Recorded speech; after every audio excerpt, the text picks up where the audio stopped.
In today's world, we are increasingly dependent on technology.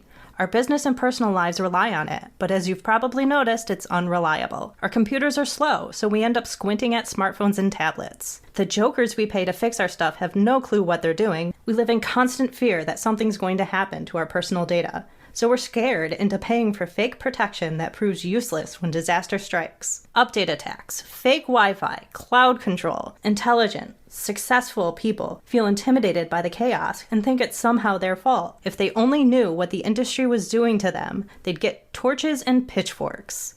If only we had someone to explain it all in plain English so we can start protecting ourselves. Oh wait, we do! It's the Computer Exorcist Podcast with your host, Mark Anthony Arena.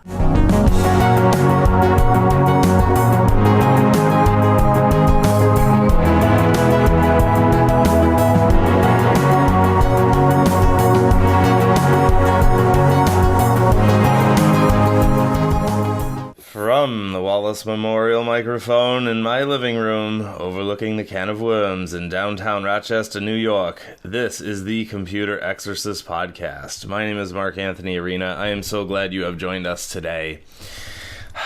I finally got you back on the show. Yeah. Folks, it's been a while. It's been on my to-do list forever. Udochi Okeke, returning guest. How you been? I've been great. Mark, it's great to see you. So happy to see you and catch up with you. I remember our last talk. You haven't even been on this podcast. You were on my prior show, and I just remember it being such a fascinating discussion, and people found you so fascinating. So I'm so thrilled to have you back. First off, give the new people a little bit of who you are. I am I'm a wealth of experiences. I have been since you've last talked to me. I don't remember when the last time I was on the show, but I had worked for a company called Octo that was acquired by IBM. Wow. Yeah, as a software developer. I also, have some other projects that I do that have to do with education for indigenous language education for children in Africa in Igbo language. So we make cartoons for them, which is just like we create an alphabet song in their language. We created some songs that teach parts of the body, head, shoulder, knees, and toes kind of thing in their language, and then created cartoons for them as well. So these are the types of things that kind of I've been into lately. And it's a lot of fun. It's been very impactful. Some of those cartoons have gone viral in Nigeria. So it's been exciting. Wow, and that's the word, and it's so funny. I find it so funny that we were friends in college, and at the time, right, we were such goofballs. And we were just snarky goofballs. And if someone met us back then, they wouldn't think much of us. Maybe they would think we were smart kids who were just goofballs. But I'm so thrilled because you share that same desire that I have of wanting to be impactful. That you said it right there. I remember last time you came on the show, you were talking about resurrecting an ancient alphabet. Is that right? That's absolutely true. So, and it's kind of crazy because when we were doing that, there was a lady who works for Google who started to create like a dictionary, an Igbo dictionary. Igbo is the language in Nigeria that I predominantly work with. And that alphabet system was called Nsibidi. And it's specific to the Igbo tribe of Nigeria. And so what happened with that is that we were working with, at one point we were working with a lady who works at Google who started an Igbo language dictionary called Nkawoku. And that dictionary incorporated the Nsibidi symbols into the dictionary. So it's gone pretty far, and it's a really exciting time. And still till today, I incorporate some of those symbols into the cartoons and the different things that we do. But yeah, exciting times.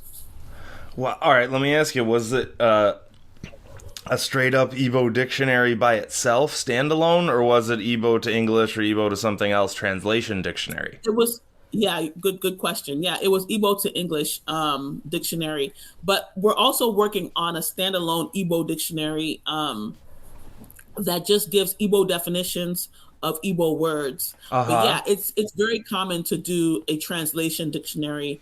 And actually, it's more common to do translation dictionaries of African languages than it is to do the dictionaries that have the definitions in those languages, which I find very curious. That is curious. And I get it. You want to get people into the language, so you have to build that bridge, right? You have to start from English to whatever it is. Yeah, oftentimes, yeah. Uh-huh. That's cool. So you did the dictionary, now you're doing the kids videos, and that's incredible. Like I try to speak Italian to my own nephews because I want to pass that down to them. And Yep. I haven't done this yet, but I want to show them Italian shows or kids shows or whatever from YouTube.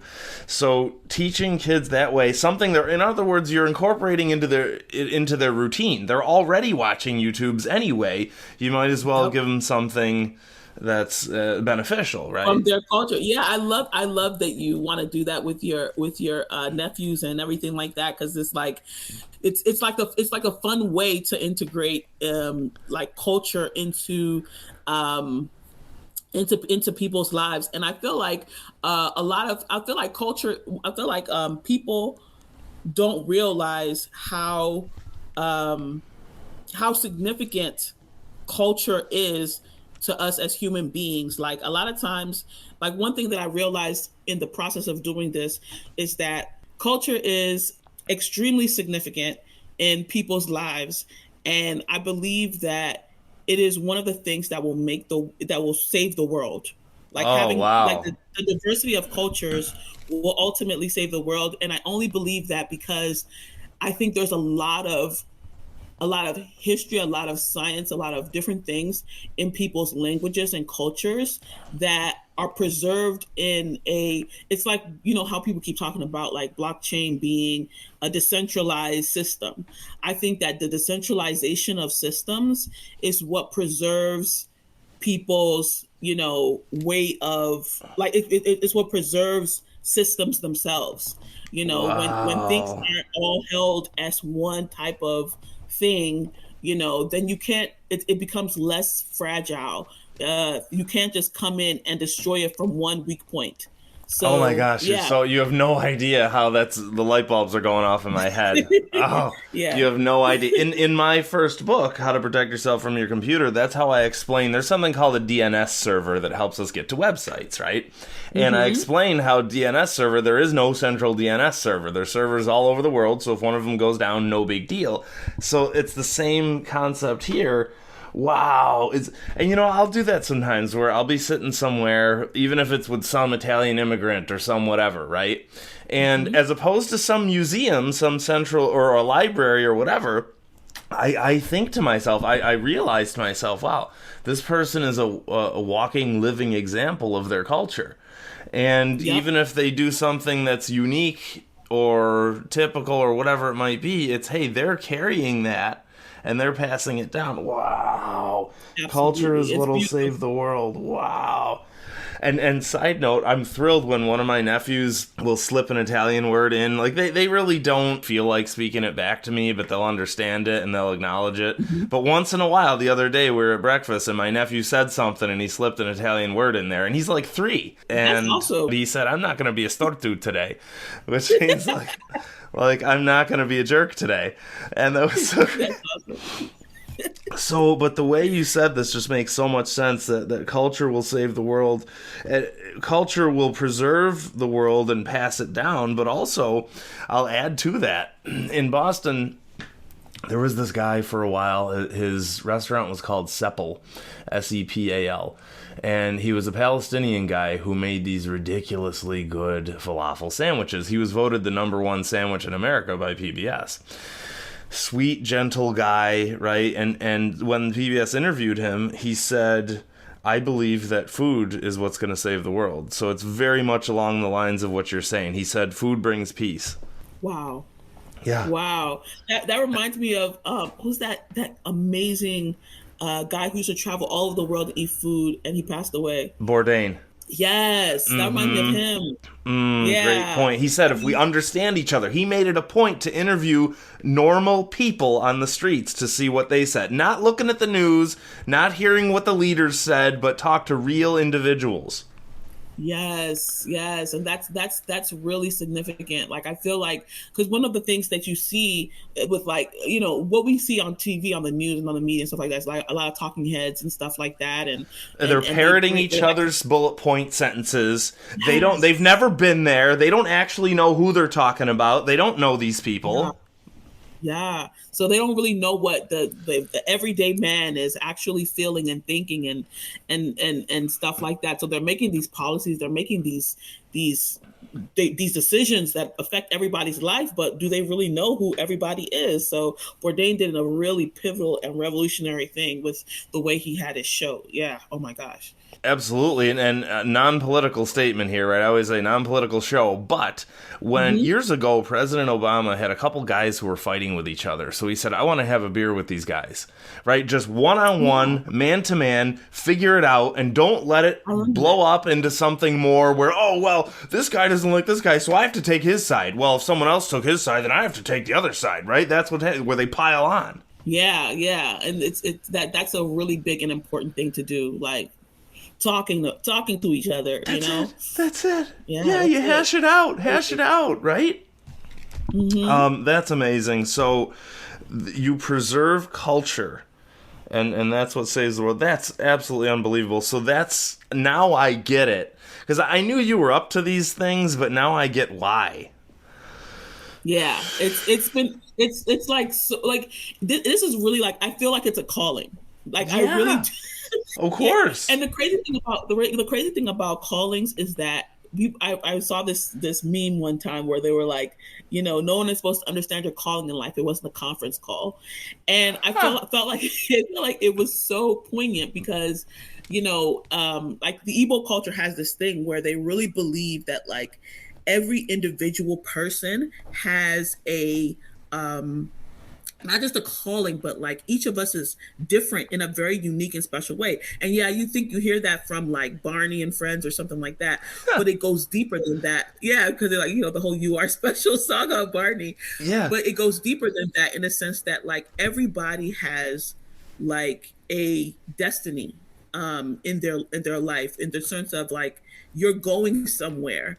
And nobody else fully, truly understands that. In fact, it's so much so that even your parents don't fully understand what your particular destiny is. So, you know, we do have a system here in the West where we create these things where we have teachers and parents and everyone telling you, go to school, you do your school, you go to your college, you do this and this and this, and they're shaping you.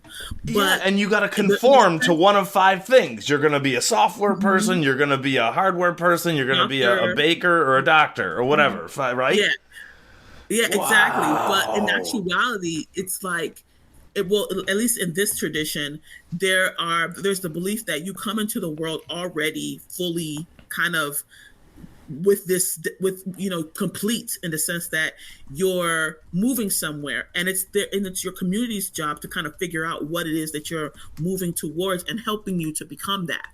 So, you know, that's a very old way of thinking, but it's like that's a different way of thinking that we wouldn't even be aware of if we, you know, didn't have multiple cultures, you know? No, yeah. You know what? This, and I didn't know that was a component of Igbo culture, but listen to me, I went through something in 2008, and I was very lost, right? I was super lost and didn't know what to do with my life. And my brother showed me this prayer. It was a Jesuit-based prayer, and it all made sense, and it made me realize there are some things that only I can do in this world, and that's no coincidence, right? I'm the only one in the world, and I try to tell my parents this all the time. I am the only one in the world who can explain the IT industry in plain English to people and teach people how to protect people, et cetera, et cetera, et cetera. I'm the only one who can do that. And you're the only one who can do what you were put on this earth to do. You have the unique skills, the unique attitude to do that. So as you're saying this, I'm like, Don't worry. I know where you're going with this. I know this already. Yes. It's a reality that's in the universe that you've discovered and I've discovered separately. Yes. Wow. Yes. I had the exact same experience that you did a little bit earlier. Like right after college, which was for me, it was around 2006 or so, where I couldn't, and then it bled into your 2008 too, because that was around the time of the recession or something like that. There was something going on in the economic markets in 2008 that was really bad, and I was lost at that time too. So this revelation here that we're talking about was huge for me. When I started realizing, I do have these skills, I do have this way of looking at the world that like not a lot of people are tapped into, and I owe it to myself and to my community and to the world to do something with that. And start looking into all the ways in which I can express this, and then I just move from there. And it's funny because there's that whole Paulo Coelho quote that like the universe will help you to manifest your dreams, or something will help you fulfill your dreams or whatever. But the piece that I kind of figured out as I was going along is like the biggest obstacle I had was myself, because I was so worried that people were not going to appreciate or understand or even like or approve of what I wanted to do. And it was like once I started to walk in that purpose that was only I knew how to do, people just kind of accepted it. They were just like, oh, that's Udochi, she's just doing her, and what do you need? Like, people started coming out and helping out and stuff like that, and I started finding people that really were synced up with what I was doing, and it just made sense. It was like, oh, why hadn't I always been doing this? It all falls into place and it all clicks. All right, so a couple points here. Number one, I just got a neck massage yesterday at the mall, and you're ruining that because I'm sitting here nodding my head. I'm nodding my head so hard. You're ruining it, and I'm gonna have to go back to the mall now. Okay, no, it makes so much sense, and you always do this, right? And like you said last time you were on the show, you just reminded me, where most people are out there living lives of quiet desperation, right? They're just out there doing what they think they should be doing. They're sitting in some cubicle somewhere, but in reality, especially for those of us who are smart but don't know what to do with our lives yet, you and I were there, right? And if you read the book The E-Myth by Michael Gerber, he was like that. He spends a whole chapter explaining how he wandered through life, he screwed up everything, but all of a sudden he's this brilliant guy with this brilliant book that actually changed how people franchise. But, so the point is, yeah, folks, if you're out there and you're kind of smart, but you're kind of lost, it's okay. You don't have to be lost. All you have to do is figure out what you were put on this earth to do. Figure out what you were meant to do. So during that time in 2008, I was at my brother's apartment in Maine, and I couldn't sleep. I was a mess. I would wake up in a panic constantly.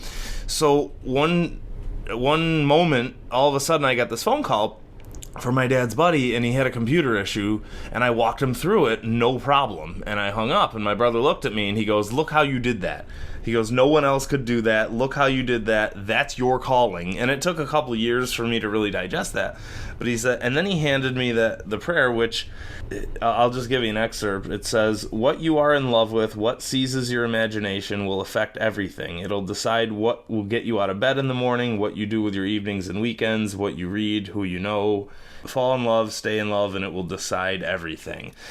But it's so much more than that, right? Again, it's what are you put on this earth to do? Incredible. Yeah, that's so beautiful. I love it. So now I have so many titles that I can use for this episode, and I don't know which one to use. There's so many catchphrases. Oh, gosh. So tell me about the show a little bit, and I forget how you described it. You said it was like you were making a Marvel universe or something like that for Igbo kids. Oh. What was it? Yes. Okay. I didn't realize I said that part. Okay. So basically we are trying to create a universe with different characters and things of that nature. The central character is this guy called Mazi Ago. Mazi Ago means Mr. Leopard in Igbo. And because the leopard is a very significant animal in Igbo culture. And then In Italian, so it means cheese. So, oh, what I just said? Oh, well, Asiago. Asiago is cheese. Sorry. Oh, Okay. gosh. All right. No. Go ahead. Go ahead. Yeah, it's different cultures. So, so yeah, so is the tortoise. The tortoise is another significant character in Igbo culture. So we have a tortoise, we have a leopard, and then we have these children, cartoon children, who are like singing and going through life and solving problems and solving problems, singing songs, learning about their world and things of that nature. So we're constantly building on that. We want to create comic strips with like deeper stories into the world, but also just to prop up the centralized cartoons, which are just predominantly songs, kind of like imagine if Cocomelon had had different like episodes and like comic strips and things of that nature that kind of told a story of the little characters within Cocomelon. Wow. So we're doing this, character vignettes, character development. Exactly. Yeah, like Firefly. Exactly. So we have the central things that are like people are going crazy for, which are just the songs that are teaching parts of the body's colors, numbers, letters, things of that nature. But then we go on and we actually go deeper and tell the story of the little children and the animals and the creatures that are inside of those songs. So it's just something to keep children entertained and also once they're interested again. Yeah, exactly. Once they're interested in the songs, then you get them more into that universe and then gets them more into their culture. That's incredible. Exactly. So if you're ready, when you're ready, I'm going to read a couple of scam emails just to give us some laughs today. I know we were going to talk about AI, but this is better. Okay. Unless you have any points you want to bring up real quick. No, the only thing I want to say about that is that, like, speaking of AI, since you just mentioned AI, there are people who are trying to create like cartoons with AI, and I don't know how good that's gonna get, but like I know there's one channel that kind of is trying to do kind of like animation with AI and create Igbo language and stuff like that, like cartoons with AI, including music and stuff like that. But the music is not really true to Igbo language in terms of like it doesn't speak the language well. It's like a mix of English and these Igbo words that they're trying to put in there. That's going to confuse kids. It's going to confuse kids. And that's the thing that I'm kind of against with people trying to like use AI in different, because AI can do a lot of really great things. I used ChatGPT the other day and it gave me the best pep talk for like things that I'm doing. Like I was like, how do I do this? I'm so frustrated. And it was like, you're doing a great job. So those AI systems definitely have their purposes. But, as far as like, certain things like animation, like doing high quality things like that, because people think, oh yeah, AI is taking away animation jobs, but there's a lot of things in animation that like if you look at the days of like when Disney was doing animation like Fantasia and stuff like that, there are things that AI cannot realistically achieve at this point. And including with different languages and stuff like that, it just is so subpar compared to what human beings are creating just by being very smart and doing the work, So it, the whole argument that AI makes people lazy is much deeper than just, oh, I'm going to go to ChatGPT and cheat on a test. It's different. It's like that human creativity that comes from knowing information and like like learning a different language and being bilingual or creating great art, things of that nature is like, okay, actual human beings behind some of the more complex things. Right, even if the AI did a magnificent job and created a magnificent cartoon, guess what? My whole question with AI is, why would you use, just because you can, why would you use it on somewhere where a human could find fulfillment and employment and everything else? Why would you do that, right? Why would you, right? Think of it, there's 300 million people in Nigeria, is that correct? Yeah. I think those are 300 or 200, something like that. You're in the ballpark. It's some ballpark. It's like around the same as America. Like, that blew my mind that it's around the same number of people, right? You'd think that people here and there and everywhere actually would want a job doing something fulfilling, right? You'd think that there would be human beings who can help you do that comic rather than have an AI do it and it turn out garbage and confusing, because AI loves confusing everything, right? You'd think, and that's my whole thing when I talk to scammers. I talk to scammers from India and Nigeria and America and whatever, and I always tell them, hey, you're wasting your life. Right? It all comes back to what we said, what you and I said a little while ago, of, hey, guess what? Really, you're put on this earth to do something and you're ripping off old people. You could be creating some kind of artwork. You could be making a kids show. You could whatever. So I bet you your real human natural kids show that you're making with your real human creativity is going to beat the pants off of the AI stuff. And that's why I find it hilarious that you talk to scammers. Let's read some scam emails. Okay, here we go. Yeah, absolutely, I do, and it throws them off.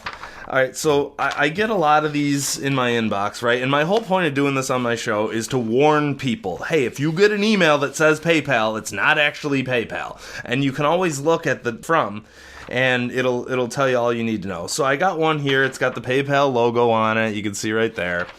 And it's an exact copy of a PayPal invoice.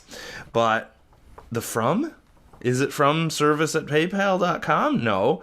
It's from the Vincenzo Battle Billing Team. EADTYSEFFTYESEYA@gmail.com. Battle billing? What the are you Vincent battling? Battle Billing Team. I don't know. They come up with random words to put in there and random letters, right? So that's your first tip right there, folks. So here we go. Hello, customer. Doesn't greet you by name. It just says hello, customer. You sent a payment of 99.99 to PDF PC Repairing. 24 hours for the impending auto restoration of the network firewall security license for 1 year plan of your operating framework. Okay, so this sounds like AI garbage.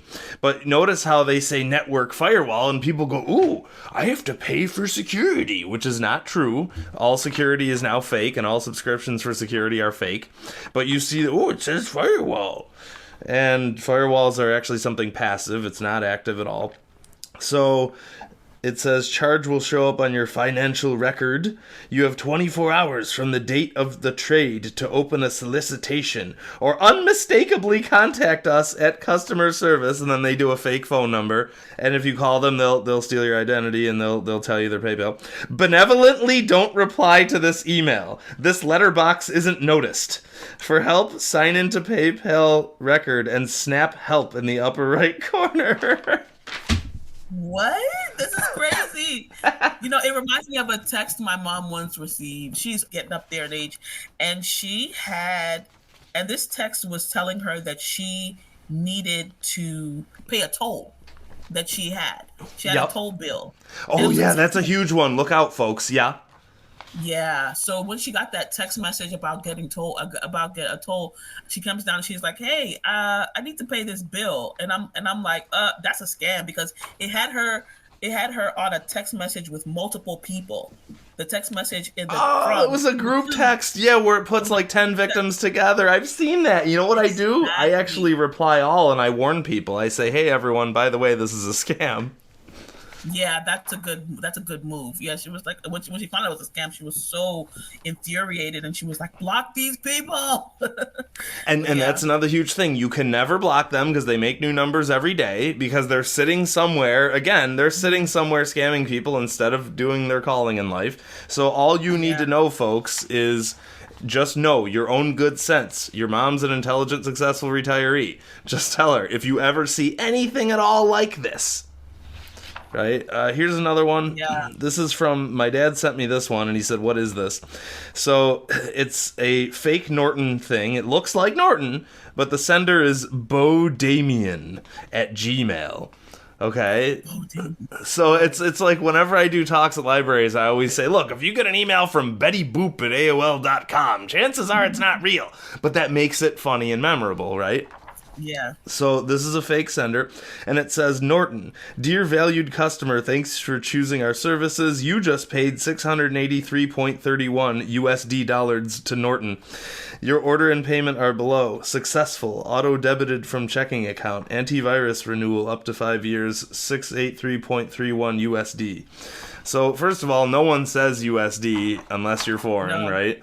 And then, of course, it's got a phone number. And then, of course, they fire you up. They rile you up with the scary number, with the scary price. And then in great giant letters at the bottom, oh, feel free to call us on. And then they put a phone number with commas instead of dashes. And they're, look, real companies hate you, and they'll never talk to you on the phone, and they'll never encourage you to call them. Mm-hmm. Yeah, that's crazy. I feel like it's I get those emails all the time from, like, you know, PayPal and all these things like that. And I usually just delete them.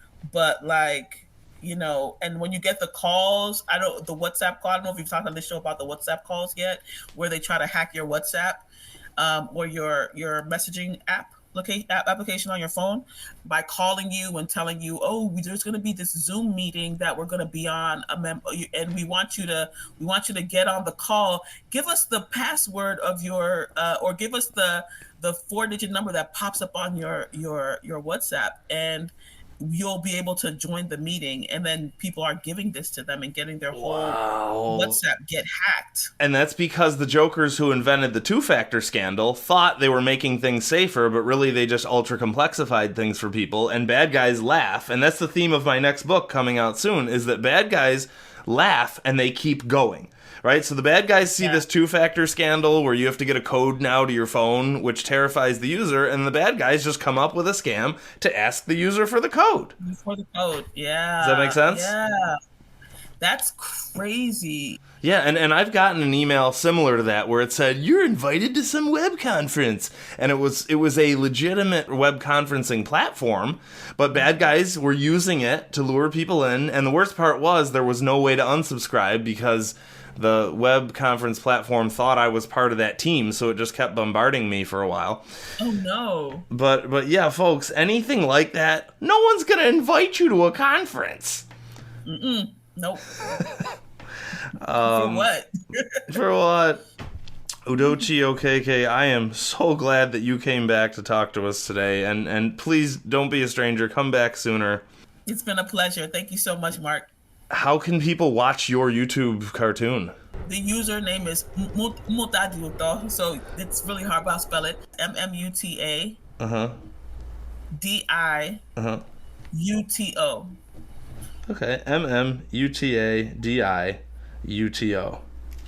Yes, which is the Igbo word meaning learning is sweet. Oh, I love that. And say it again. Mutadiuto. Mutadiuto. Oh, good job.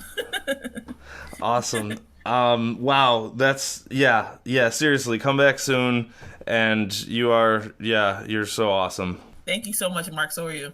All right, buy my book at thecomputerexorcist.com, and we'll talk to you next week.